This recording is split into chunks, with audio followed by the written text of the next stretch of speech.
Break के बाद एक बार फिर से आपका स्वागत है। मैं जेपी शर्मा हूं। ब्रेक पर जाने से पहले आपने सुना प्रधानमंत्री मोदी ने जिस तरह से आज के चुनाव परिणामों को समाप्त किया। हमारे साथ पैनल मौजूद है बातचीत के लिए। आरसी चौधरी साहब हैं, कांग्रेस के प्रवक्ता, डॉक्टर वरुण पुरोहित हैं, राजनीतिक विचारक हैं, रामलाल शर्मा जी हैं, भारतीय जनता पार्टी के विधायक, और वरिष्ठ पत्रकार एसपी मित्तल साहब हमारे साथ जुड़े हैं। बहुत बहुत स्वागत है आप सभी का।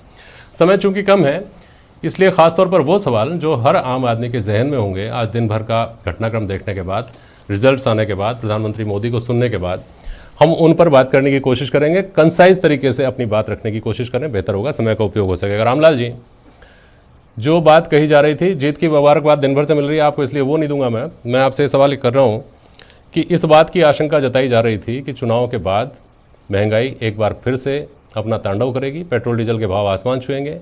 और अभी जब प्रधानमंत्री मोदी को हमने सुना तो उन्होंने संकेत भी इस बात के दिए कि विश्व की स्थिति कोरोना से पहले ही खराब थी, युद्ध की वजह से और ख़राब हो गई है। आपकी पार्टी दिन भर से करेगी, बहुत विनम्रता से हम इस जीत को स्वीकार करते हैं। इस विनम्रता का मतलब ये भी मानकर आश्वस्त हुआ जा सकता है क्या कि महंगाई को लेकर जिस तरह की आशंकाएं जताई जा रही थी वो निर्मूल साबित होंगी? रामलाल जी, देखिए जेपी शर्मा जी, सबसे पहले तो उन मतदाताओं का तहे दिल से मैं आभार प्रतिपादित करता हूं कि जिन्होंने लोकतांत्रिक तरीके से पूरी सहनशीलता के साथ, सजगता के साथ अपने मत का प्रयोग किया। और देश के प्रधानमंत्री जी ने कहा कि ये चुनाव का परिणाम जो भ्रांतियां बनी हुई थी कि जातिवाद के आधार पे मतदान होता है, क्षेत्रवाद के आधार पे मतदान होता है, परिवारवाद के ऊपर मतदान होता है, और जनता ने अपने मत के माध्यम से इन सबको नकारने का काम किया है। रही बात ये बात बिल्कुल ठीक है कि जो भी अंतर्राष्ट्रीय स्तर के ऊपर जो प्राइस तय होती है और महंगाई जिस तरीके से पूरे विश्व के अंदर बढ़ रही है, कोरोना की महामारी की वैश्विक लड़ाई हम 2 साल से लड़ रहे हैं, ये बात तो बिल्कुल सत्य है। लेकिन इतना मैं आश्वस्त करना चाहूंगा जनता को कि जो भी निर्णय होगा वो देश हित के अंदर होगा, सबको ध्यान में रखकर होगा। किसी के ऊपर इस प्रकार के करों को भी नहीं थोपा जाएगा और महंगाई को भी नहीं थोपा जाएगा जिससे आम आदमी की कब्र टूटे। बिल्कुल ठीक है। भाजपा को लेकर जो सवाल अब इस वक्त जब करीब करीब रिजल्ट आ चुके हैं, उनकी काफ़ी हद तक व्याख्या हो चुकी है, तब ये सवाल मुझे लगता है कि सबसे बड़ा सवाल होगा। कांग्रेस को लेकर बहुत सारे सवाल आप लोगों के अपने मन में भी तैर रहे होंगे आरसी चौधरी साहब, और लोगों के मन में तो है ही हैं। 5 साल उत्तर प्रदेश में संघर्ष का चेहरा बने प्रियंका गांधी या राहुल गांधी। लखीमपुर खीरी हो, उन्नाव हो, कोरोना पीड़ित हो, ये हो वो हो, मोटरसाइकिल पर बैठकर पुलिस नहीं जाने दे रही, लाठीचार्ज हो गया, फला हो गया, ढिमका हो गया। और 6 महीने 8 महीने पहले रोड शो लेकर के निकले अखिलेश यादव, और वो वहाँ मुख्यमंत्री पद के दावेदार हो जाएं। कहाँ चूक है चौधरी जी? निश्चित रूप से जेपी शर्मा जी, जिस बात का आपने जिक्र किया, कोविड से लेके अभी जो चुनाव तक हो, भारतीय जनता पार्टी के सामने उत्तर प्रदेश के अंदर विपक्ष की भूमिका का निर्वहन करने के लिए कांग्रेस पार्टी ने किया। कोविड के दौरान हमारे 10,000 से ज़्यादा कार्यकर्ताओं को जेल की सलाखों के पीछे भेजा गया। मुकम्मल के प्रदेश अध्यक्ष हैं, वो 3 महीने तक जेल में रहे। हमने जनता की आवाज़ को मुखरता के साथ में उठाया। जिस मुद्दे का आपने जिक्र किया, चाहे महंगाई हो, बेरोजगारी हो, चाहे किसान का आंदोलन हो, निश्चित रूप से जो जनता का जो जनादेश मिला है उसका हम विवेचना करेंगे। लेकिन एक डिस्कोर्स भारतीय जनता पार्टी के सामने जो तैयार किया वो निश्चित रूप से हमने किया। और इस मुद्दे पे जो आपकी बात पे आपने कहा सारगर्भित कहना, तो इतना ही कहना चाहूंगा कि भारतीय जनता पार्टी की जीत, भारतीय जनता पार्टी अपनी जीत पे इतना दम्भ ना भर, भारतीय जनता पार्टी अपनी जीत पे इतना दम्भ ना भर, क्योंकि आपकी जीत से ज्यादा कहीं हमारी हार की चर्चा है। इसलिए ये जो नतीजे हैं वो निश्चित रूप से आज जनता ने जनादेश दिया। लोकतंत्र में हम भारतीय जनता पार्टी के नेताओं को साधुवाद देते हैं, बधाई देते हैं। लेकिन हमारी जो मांग जी आवाज है जनता की, वो जेपी शर्मा साहब हम मुकर करते रहेंगे। सही बात है। लेकिन ये जो आप कह रहे हैं ना कि हार की चर्चा है, यही चर्चा बार बार हो रही है। अब लोग चिंता में आ गए हैं कि अगर कांग्रेस की हार की चर्चा होती रही तो इस देश में लोकतंत्र का संतुलन कैसे स्थापित होगा? कोई भी सेंसिबल आदमी ये नहीं चाहेगा कि किसी भी एक पार्टी को इस तरह का बहुमत मिले कि वो निरंकुश हो जाए। चौधरी जी, आपने सही कहा जेपी शर्मा साहब। इसी को देखते हुए उत्तर प्रदेश के जो जनता के जो जनादेश हैं, भारतीय जनता पार्टी हो, चाहे वहां पे बसपा हो, चाहे सपा हो, चाहे कांग्रेस हो, लगातार उनको मत का विभाजन होते रहा और अलग अलग सीटें मिलती रही। लेकिन अगर आज हम नतीजों को देखें, वहां पे 2 ही पार्टियां मुख्यता के तौर पर, सपा और बीजेपी। अन्य जो सीटें बनी है वो 5 सीटें हैं। बसपा है वो पूर्णतः समाप्त हो गई, और बसपा के वोट किधर गए ये प्रदेश की जनता और देश की जनता जानेगी और आंकलन करेगी। जनता बड़ी समझदारी के साथ में वोट दे रही है, किसी भी व्यक्ति को ये मौका नहीं दे रही कि वो बच के निकल सके। पूर्ण बहुमत के साथ में सशक्त सरकार देती है ताकि वो अपने मैनिफेस्टो को, अपनी घोषणाओं को अमली जमा पहना सके और उन पर चर्चा हो सके। ये तो फिर आप इसका मतलब बीजेपी के इंडायरेक्ट में तारीफ कर रहे हैं। पहले पूर्ण बहुमत की सरकार दी, उन्होंने अमली जमा पहना है, इसलिए उनको रिपीट कर दिया गया। ये है क्या कहने का मतलब? चलिए मित्तल साहब, एसपी मित्तल साहब, आप सुन रहे होंगे मुझे। प्रधानमंत्री का संबोधन, हाँ, उसको गंभीरता से आपने भी सुना होगा। उसमें 3-4 बातें जो उन्होंने कही, परिवारवाद को तो वो निशाना बनाया ही बनाया, उन्होंने जातिवाद और क्षेत्रवाद और इस तरह के मुद्दे चुनाव में जो खड़े करने की कोशिश की गई उसका जिक्र किया। खास तौर पर उन्होंने महिला शक्ति की बात कही। कांग्रेस ने यूएसपी बनाने की कोशिश की थी महिलाओं को उत्तर प्रदेश के चुनाव में, उसको उन्होंने एक तरह से यूँ कह सकते हैं कि उन्होंने ये दावा कर दिया कि ये पेटेंट है हमारा, इस पर आप कोशिश ही ना करें। वो एक अलग बात। दूसरी बात, उन्होंने कहा कि भ्रष्टाचार पर कार्रवाई होनी चाहिए कि नहीं होनी चाहिए। तो आगामी समय में हमको क्या कोई बड़े एक्शन होते हुए दिखने की उम्मीद करनी चाहिए? देश में भ्रष्टाचार को लेकर के कोई अभियान छेड़ा जाएगा, इसकी उम्मीद करनी चाहिए, या सिर्फ उन्होंने जो केंद्रीय एजेंसीज को सवालों के घेरे में लाया जाता है उस पर सफाई देने की कोशिश की? मित्तल साहब। हाँ जी जी, भ्रष्टाचार के मुद्दे पर प्रधानमंत्री पहले भी कई बार कह चुके हैं और उन्होंने इस बात को कहा है कि जब किसी भी राजनीतिक दल के पदाधिकारी के खिलाफ, नेता के खिलाफ कोई कार्रवाई होती है तो ये कहा जाता है कि जो एजेंसियां उनको बदनाम, वो उनका दुरुपयोग किया जा रहा है। मुझे ऐसा लगता है कि सर, जो प्रधानमंत्री ने जो बात कही, जो पिछले दिनों महाराष्ट्र के अंदर हुआ और उत्तर प्रदेश में जो घटनाक्रम हुआ, सारे जो लोग भ्रष्टाचारी थे उनके छापे पड़े, उनके यहाँ से लाखों करोड़ों रुपया नगद बरामद किया गया, उनकी तरफ इंगित था और उन्होंने कहा था कि ये कार्रवाई लगातार जारी रहेगी। मेरा ऐसा मानना है कि चूंकि अब उत्तर प्रदेश में भारतीय जनता पार्टी दोबारा से सत्तारूढ़ हो रही है तो शायद उनका ये जो अभियान है ये जारी रहेगा। लेकिन आप देखो कि प्रधानमंत्री जी ने जो जो बातें इस चुनाव के अंदर उठाई, उन्हीं बातों का जिक्र किया।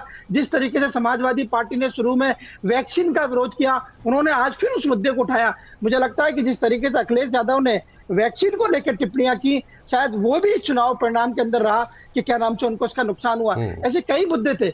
अब जहां तक क्या नाम पंजाब का, तो मैं 1 मिनट लूंगा पंजाब के संदर्भ में। आप जो पंजाब के साथ जो ऑपरेशन किया वो राहुल गांधी जी के द्वारा किया गया। पहले वहां पे कैप्टन अमरिंदर सिंह को हटाया, उसके बाद में फिर क्या नाम से नवजोत सिंह सिद्धू को लाए, फिर नवजोत सिंह सिद्धू को हटा के चन्नी को लाए। तो ये जो सारी कार्रवाई की, मुझे लगता है कि इससे कांग्रेस जो है वहाँ टुकड़े टुकड़ों में विभाजित हो गई और उसका फायदा जो है वो आम आदमी पार्टी को मिला। और आप देखिए कि आम आदमी पार्टी के जो प्रदर्शन रहा है, जेपी जी बहुत ही शानदार उनका प्रदर्शन रहा है। 117 में से 92 सीटें ली है और हारा कौन कौन है? मित्तल साहब, लेकिन यहाँ पर इस बात पर भी गौर करना चाहिए। अगर इसको इस तरह से समझा जाए तो क्या गलत होगा कि पंजाब में कांग्रेस की सरकार थी, 5 साल सरकार रही है, एंटी इनकम में से किसी भी सरकार की होती है, और आखिरी के 6 महीने का वहाँ का जो घटनाक्रम था उसने मतदाता को अनिर्णय की स्थिति में डाल दिया, कम से कम कांग्रेस को लेकर। अकाली दल और भाजपा की तरफ तो उन्होंने देखा ही नहीं था। आम आदमी पार्टी को एक बहुत बेहतर प्लेटफॉर्म मिल गया। बाकी सारी कुमार विश्वास ने कहा ये वो आरोप 10 तरह की चीज़ें हैं, वो तो अलग बात है। लेकिन चूंकि दिल्ली को पंजाब ही आप समझ सकते हैं, दिल्ली से आम आदमी पार्टी पंजाब पहुंची, लोग ये मानते हैं। अदरवाइज आम आदमी पार्टी की अगर एक स्वाभाविक उभार आम आदमी पार्टी का होता तो कुछ तो उत्तर प्रदेश में भी दिखना चाहिए था, कुछ उत्तराखंड में दिखाई देना चाहिए था, गोवा में दिखाई देना चाहिए था। सिर्फ पंजाब तक आम आदमी सिमट कर रह गई। ये बताता नहीं है क्या कि जो लोग ये कह रहे हैं कि साहब अब तो आम आदमी पार्टी पहलेगी और आम आदमी पार्टी आने वाले दूसरे राज्य हैं उनमें भी आम आदमी पार्टी प्रमुख विपक्षी दल के तौर पर उभरेगी, एक दिन सत्ता में भी आएगी। मुझे इस बात में दम नहीं लगती। मित्तल साहब। नहीं जेपी जी, आप बिल्कुल ठीक कह रहे हैं। आपने देखा कि उत्तराखंड में कोई सीट नहीं मिली आम आदमी पार्टी को, उत्तर प्रदेश में जो 403 में से एक भी सीट उनको वहां नहीं मिली है। और ये मुझे ऐसा लगता है कि जो पंजाब और दिल्ली का जो कल्चर मिला जुला है, हम देखते हैं कई बार जो पंजाबी है जो हमको देखने को मिलती है दिल्ली में भी बड़ी तादाद में। जो दिल्ली के जो पंजाबी है, मुझे लगता है कि उन्होंने उसमें पंजाब में जाकर अरविंद केजरीवाल के पक्ष में एक बहुत महत्वपूर्ण भूमिका निभाई है। और जिस तरीके से वहाँ कांग्रेस पार्टी खंड खंड विभाजित हुई और जो प्लेटफॉर्म भारतीय जनता पार्टी को तैयार करना चाहिए था वो नहीं कर सका। उन्होंने इस बात को कहा कि हम पहले अकाली दल के साथ चुनाव लड़ते रहे, इस बार हमने कैप्टन अमरिंदर सिंह के साथ चुनाव लड़ा। लेकिन इसमें सबसे महत्वपूर्ण बात यह है कि कैप्टन अमरिंदर सिंह आ गए, चन्नी साहब हार गए, प्रकाश सिंह बादल हार गए, सुखबीर सिंह बादल हार गए, सारे जितने भी दिग्गज थे सबके सब चुनाव हार गए। सही है। वरुण पुरोहित जी, बहुत बड़ा 6 महीने का जो अभियान था उसमें बार बार जो कहा जा रहा था वो भावनात्मक मुद्दे बनाम विकास की बात हो रही थी कि विकास पर वोट डालेंगे लोग। भावनात्मक मुद्दों की सच्चाई इस देश का नागरिक समझ चुका है। अब रिजल्ट सामने है, अब क्या समझा जाए? देखिए, भारतीय जनता पार्टी का मैं क्रिटिसिज्म नहीं कर रहा, लेकिन भारतीय जनता पार्टी नहीं जीती है। अगर जीत रही होती तो उत्तर प्रदेश में सीटें कम नहीं होती, उत्तराखंड में कम नहीं होती और पंजाब के अंदर आम आदमी पार्टी लैंडस्लाइड विक्ट्री नहीं करती। इनके 10-20 सीटें तो आज जैसा दम भर रहे थे।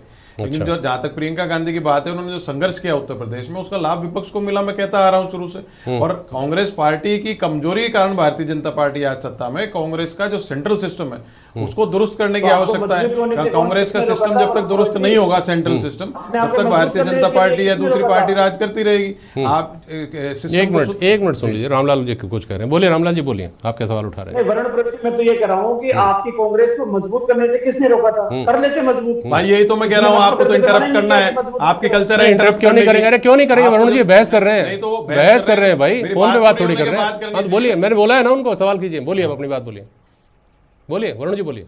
मैं कह रहा हूं कांग्रेस का सेंट्रल सिस्टम दुरुस्त करने की बात है, वही तो मैं कह रहा हूं, सेंट्रल सिस्टम दुरुस्त कर लेते कांग्रेस का तो भारतीय जनता पार्टी सत्ता में नहीं आती। मैं ये नहीं कह रहा हूं, क्रिटिसाइज कर रहा हूं, पर भारतीय जनता पार्टी अगर लैंडस्लाइड विक्ट्री कर रही है, पहले से ज्यादा सीटें लेती। जब आप कहते भाजपा जीत रही है, भाजपा के मुख्यमंत्री हार गए, आपके सीटें कम हो गई दोनों स्टेट्स में। पंजाब में जीती ना फिर भाजपा का ही जादू चल रहा होता, लेकिन कांग्रेस का कमजोरी के कारण इनकी जीत हो रही है। और कांग्रेस में सेंट्रल सिस्टम को दुरुस्त करने की आवश्यकता है, दुरुस्त नहीं करेंगे तो ताला पड़ेगा, इसमें कोई पूछने की बात ही नहीं है। सेंट्रल सिस्टम की तो बात है ही है, उसके साथ साथ कुछ चीज़ों को लेकर क्लैरिटी आने की भी लगता है कि ज़रूरत है।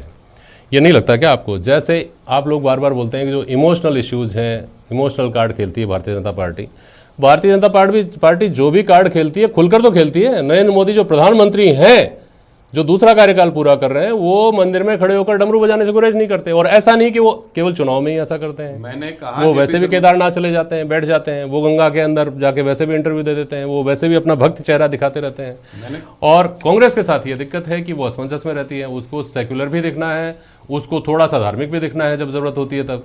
ये असमंजस क्या ऐसा नहीं है, चूंकि इन चुनाव को तो सीधा सीधा माना जा रहा है कि 80-20 का जो चुनाव कहा गया था वही रिजल्ट है ये, इसलिए ये सवाल यहाँ मौजूद हो जाता है। वरुण जी देखिए, मैंने हमेशा कहा ब्रांड मोदी से अगर आपको लड़ना है तो कांग्रेस पार्टी का संगठन आपको सुधारना पड़ेगा। संगठन कैसे सुधरेगा?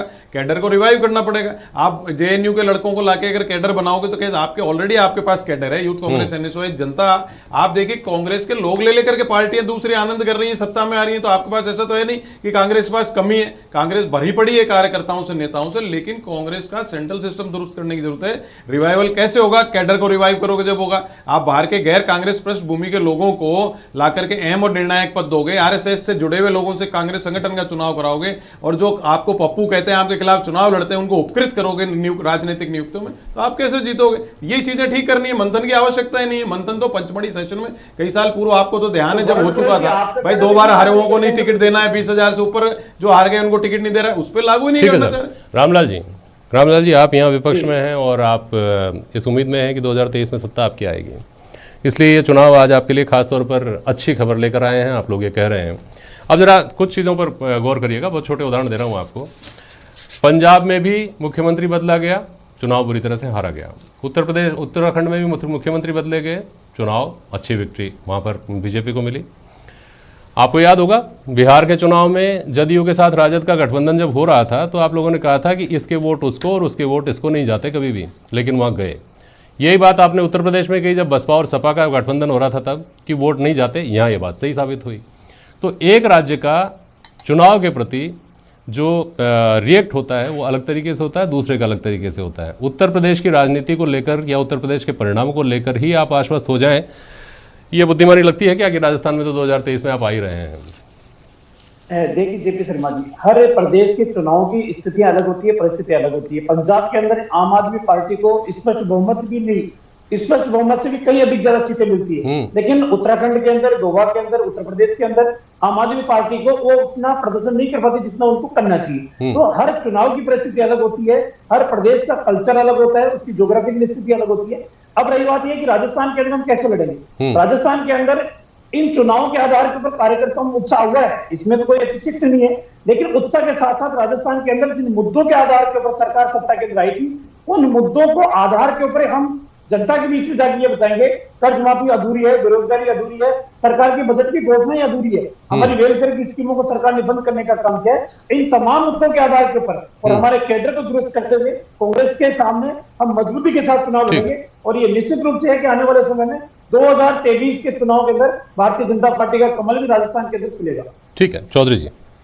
जेपी शर्मा जी, भारतीय जनता पार्टी के जो नेता हैं और प्रवक्ता हैं, जिस बात का जो जिक्र कर रहे हैं, राज्यों के अलग अलग जिक्र कर रहे हैं, निश्चित रूप से यहाँ पे जब 2018 का चुनाव था, अमित शाह जी लीडिंग के तौर पे थे। आज उत्तर प्रदेश का चुनाव है, उस उत्तर प्रदेश के चुनाव में जिक्र है योगी और मोदी जी का। अमित शाह जी कहीं ना कहीं नजरअंदाज किए जा रहे हैं। मुझे लगता है कि ये भारतीय जनता पार्टी जिस बात को कर रही थी, दम भर रही थी, अहंकार अपने अंदर इंटरनल जो फुटबॉल है उसी का परिणाम है कि राजस्थान के अंदर भारतीय जनता पार्टी 3 साल में विपक्ष की भूमिका निभाने में नाकाम रही है। जनता के कोई भी मुद्दे हैं वो मुख्यता से उठाने में नाकाम रही है। आज जो बजट पेश किया माननीय मुख्यमंत्री ने, जिससे राजस्थान का जो मॉडल है वो पूरे देश के अंदर चर्चा हो रही है, वहां पे प्रतिक्रिया तक नहीं दे पाई भारतीय जनता पार्टी की। सिर्फ एक भावना जाहिर की कि इसका इंप्लीमेंट होना मुश्किल है। आप सदन के नेता हैं, जो प्रवक्ता जी बोल रहे हैं, आप सदन में ऐसी चर्चा करते नहीं, सदन से भागते रहते हैं। और माननीय मुख्यमंत्री ने जिस संवेदनशीलता के साथ में लोगों के साथ में संवाद करके लोक कल्याणकारी बजट दिया है, निश्चित रूप से राजस्थान के अंदर उसका इम्पैक्ट देखने को मिलेगा। हमारे को खुशी रहेगी। ठीक, मित्तल साहब, एक थ्योरी ये भी जो यूपी चुनाव जिन लोगों ने कवर किया उन लोगों ने खासतौर पर नज़दीक से देखा, और बाकी लोगों का भी एक सामान्य सा आकलन ये है कि इस देश में राजनीति अब जो नेता का डायरेक्ट कनेक्ट लोगों से किस तरह का है उस पर काफ़ी कुछ उसका दारोमदार है। सांसद कैसा काम कर रहे हैं ये तो मतदाता देखता है खैर चुनाव में, लेकिन वो ये देखता है कि मैं जैसा भी है इसको वोट दूंगा तो मोदी को जाएगा। ऐसे विधायक बहुत बड़ी तादाद में थे उत्तर प्रदेश में जिनके पीछे जिनके कपड़े फाड़े गए, लेकिन उन्होंने जीत दर्ज की है क्योंकि लोगों को यह था कि ये वोट योगी को जाएगा। कांग्रेस में भी कुछ ऐसे नेता हैं। तो क्या आने वाला दौर जो है वो अब जो सीधा कनेक्ट स्थापित कर पाता है जो नेता, उन चेहरों के का चुनाव रह गया है क्या मित्तल साहब? जेपी जी, ये बात तो सही है कि जो सांसद हो या विधायक हो वो अपने क्षेत्र में जितना सक्रिय रहता है उसका उस चुनाव के अंदर लाभ प्राप्त होता है। लेकिन मैं आज के आंकड़े के संदर्भ में आपको बताना चाहता हूं कि उत्तर प्रदेश में 116 ऐसी जीत रही हैं आज, जिसमें जो जीत का जो मार्जिन है, चाहे वो भारतीय जनता पार्टी का हो या सपा का, जो जीत का मार्जिन है वो कुल 5000 वोटों का रहा है। और कोई 30 सीटें ऐसी रही हैं जिसमें जीत का अंतर कुल मिला के 1000 वोटों का रहा है। तो मुझे लगता है कि दोनों दलों को इस बात पे समीक्षा करनी पड़ेगी, समाजवादी पार्टी को भी और क्या नाम से भारतीय जनता पार्टी को भी। और एक बात इस चुनाव के अंदर और है कि भले ही चाहे उत्तर प्रदेश में भारतीय जनता पार्टी ने अपनी सरकार बना ली हो, लेकिन पिछले चुनाव के मुकाबले में करीब 50 से ज्यादा सीटों का भारतीय जनता पार्टी को यह नुकसान हुआ है। तो भारतीय जनता पार्टी को इस बात का भी मंथन करना चाहिए कि जब एक और इतनी अच्छी सरकार चलाने का जो वादा किया गया, जो बात की गई, उसके बावजूद भी समाजवादी पार्टी को 60-65 सीटें ज्यादा कैसे मिली? ठीक है वरुण पुरोहित जी, इससे बेहतर अवसर विपक्ष के लिए क्या होगा? जो मित्तल साहब ने कहा कि संख्या गिरी, 50 के आसपास संख्या गिर गई, लेकिन यही वो 5 साल थे जिसमें गंगा में तैरती लाशों की तस्वीरें दिखा करके मुद्दा बनाया गया, जिसमें महंगाई को मुद्दा बनाया गया, जिसमें कोविड का जो मिसमैनेजमेंट था उसको मुद्दा बनाया गया, जिसमें किसानों का एक बहुत बड़ा आंदोलन साल भर तक चला। उसके बावजूद Bharatiya Janata party landslide victory है। अगर वहाँ पहले की संख्या का मुकाबला उससे कंपेयर करना छोड़ दें तो बहुत बड़े फिगर तो को भारतीय जनता पार्टी ने छू लिया। तो ऐसी स्थिति में क्या ये लगता नहीं कि अब मुद्दों की तलाश अलग तरीके से करनी पड़ेगी या लंबा इंतजार करना पड़ेगा? लंबे इंतजार की बात नहीं जेपी शर्मा जी, मुद्दे तो बहुत हैं, जनता से जुड़े मुद्दे ही मुद्दे मिलते हैं अगर आप संघर्ष करना चाहो तो। कांग्रेस पार्टी और विपक्ष की जो दुविधा है, इनके पास में भारतीय जनता पार्टी जैसा बूथ मैनेजमेंट नहीं है। और ब्रांड मोदी जो इस समय, मैं बार बार इसको स्ट्रेस कर रहा हूँ, ब्रांड मोदी जो राष्ट्रीय स्तर पर बन गया है उसको आप काउंटर करने के लिए राष्ट्रीय स्तर पर आप कोशिश नहीं कर रहे हो। आप कांग्रेस का संगठन देखिए, राजस्थान में अशोक गहलोत जी के अलावा इनके पास साधन नहीं है, ग्राउंड लेवल पे कुछ है नहीं, ब्लॉक कांग्रेस या जिला कांग्रेस कुछ है नहीं, और जो नियुक्तियां करते हैं वो पति पत्नी विधायकों को एक तरह से ठेका दे रखा है राजस्थान के अंदर भी।